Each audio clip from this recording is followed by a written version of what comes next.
Je m'appelle Pierre Lépory, je suis un auteur, je me considère un auteur queer. Alors queer, bien sûr, qui a affaire avec les questions de genre, d'homosexualité, etc. Mais je considère que le queer a affaire aussi avec la littérature. Parce que la littérature est aussi une question de minorité, Deleuze disait on est toujours un peu un étranger dans sa propre langue. Et je pense que c'est pour ça que le queer a affaire avec la littérature. Et j'ai toujours vécu avec cette idée d'un glissement identitaire qui fait que, oui, bien sûr, je me considère auteur, mais j'ai publié de la poésie, j'ai fait du théâtre, j'ai écrit des romans, j'ai beaucoup pratiqué la traduction et surtout l'autotraduction. C'est-à-dire j'ai écrit des livres en italien, qui est ma langue maternelle, et je me suis autotraduit en français, qui n'est pas ma langue maternelle.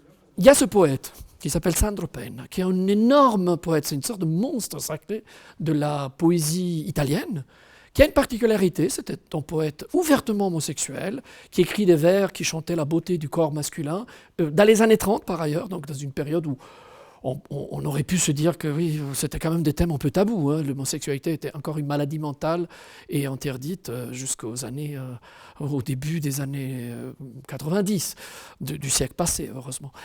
Et Penna a écrit ces vers, donc évidemment, personnellement, c'est un poète qui me touchait beaucoup en tant que jeune homosexuel, qui a grandi dans une province, etc., de lire ces poèmes homoérotiques, mais néanmoins, ce poète est un monstre sacré, il fait partie du canon de la littérature italienne. Il a même ce gros volume qui est sorti assez tardivement, c'est-à-dire en 2017, qui est la Pléiade italienne, c'est-à-dire le Meridiano Mondadori, qui contiennent son œuvre complète. Donc c'est vraiment un auteur qui est très connu. Et malheureusement, il n'est pas très connu en France. Il a été traduit par des très grands traducteurs, Dominique Fernandez, René de Secati, le dernier était Bernard Siméon, mais ces traductions ont paru et n'ont pas établi une vraie renommée du poète en France, même si c'était le plus grand ami de Pasolini, qui est pourtant un auteur hyper connu en France. Penna est resté un poète pour peu de gens. Il faut savoir que Sandro Penna a vécu les dernières 15 ans de sa vie sans rien faire et sans plus écrire non plus, cloîtré dans sa chambre à Rome. Et j'ai vu un petit film où on le voit parler de sa poésie. Il se considérait le plus grand poète lyrique du XXe siècle. En même temps, il ne faisait rien pour publier ses livres, ses poèmes. Il était très désordonné. Il vivait un peu de tout et de rien. Donc c'était un personnage assez étonnant. J'ai vu ce petit film et je me suis dit, c'est un personnage théâtral. Et j'en ai parlé avec un très cher ami comédien, Jean-Luc Borja. Je lui ai parlé de ce poète, il a lu ses poèmes, il a dit je ne connaissais pas du tout, mais c'est génial, il a trouvé lui aussi que c'était un beau personnage théâtral. On est tombé d'accord pour créer un spectacle qui est maintenant été présenté à Lausanne pour l'instant, qui s'appelle Le Voyageur insomniaque, c'est la traduction d'un titre des livres de Sandro Penna. Tous les traducteurs vous diront qu'il faut toujours refaire les traductions chaque génération parce que la langue bouge, la langue change et on n'arrive plus à dire ce qu'on voudrait, on n'arrive plus à trouver la bonne adéquation entre la langue de départ et la langue d'arrivée et donc il faut retraduire.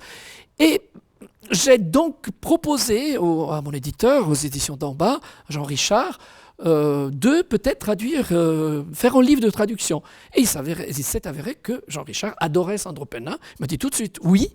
Et on a décidé de faire ce livre, justement, qui est le premier livre, en réalité, qui présente tous les poèmes que Penna avait choisis dans une anthologie, dans une auto-anthologie, en 1973, qui s'appelait tout simplement Poesie scelte dall'autore.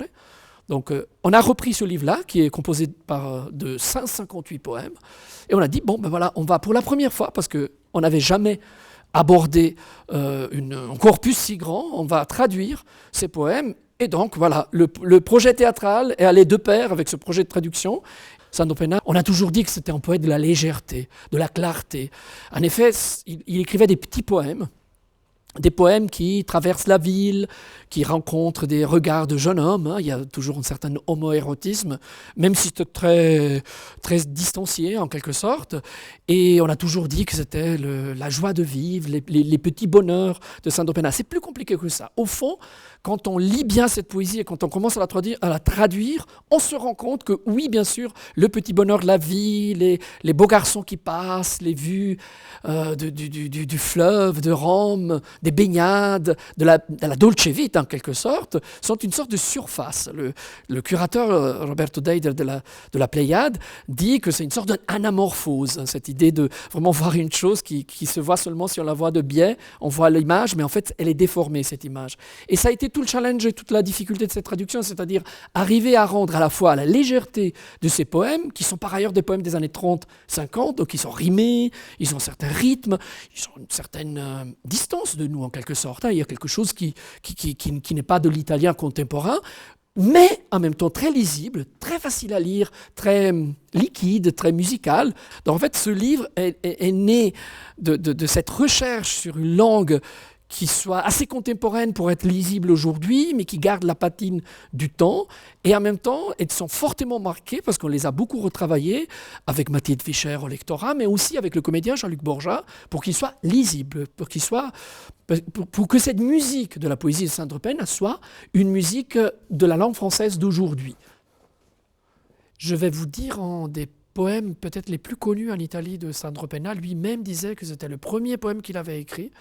En réalité, ce n'est pas vrai, on a trouvé dans ses papiers des autres poèmes, mais c'est celui qui marque vraiment son entrée en poésie. Il a toujours voulu mettre ce poème au début de ses livres quand il publiait des livres de poésie. La vita è ricordarsi di un risveglio, triste in un treno all'alba, aver veduto fuori la luce incerta, aver sentito nel corpo rotto la malinconia vergine e aspra dell'aria pungente. Ma a ricordarsi la liberazione improvvisa e più dolce, a me vicino un marinaio giovane, l'azzurro e il bianco della sua divisa e fuori un mare tutto fresco di colore. Et la version française, la vie est le souvenir d'un réveil triste, dans un train à l'aube, avoir vu dehors la lumière qui tremble, avoir entendu dans le corps brisé la mélancolie, vierge et âpre, d'un air piquant. Mais le souvenir de la libération, soudaine, est encore plus doux. À mes côtés, un jeune marin, le bleu, le blanc de son uniforme, et enfin, dehors, une mer toute fraîche de couleur.